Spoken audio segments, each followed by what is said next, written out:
Well, I have to say that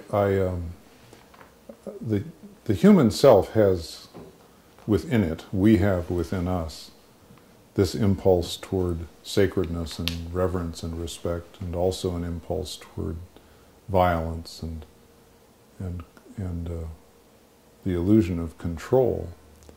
And I feel pretty clear about the fact that violence never gets anything except more violence.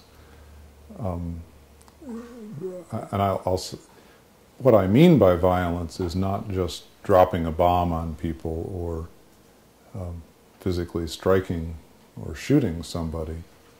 I mean any way we have of violating the identity and integrity of the other, so that racism is a form of violence. But so also is putting down students, or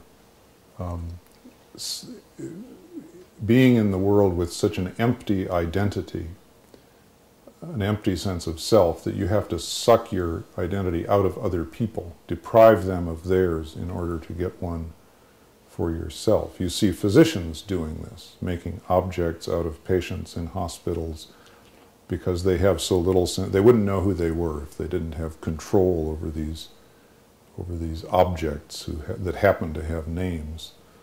All of that is violence, and all of it works to no good, as far as I can tell. We have a lot of clinical evidence that when physicians do that kind of violence to patients, people don't heal as well or for as long as they do when physicians enter a healing relationship with them, treating them not as objects to be acted upon, but as beings to be related to. So, while violence is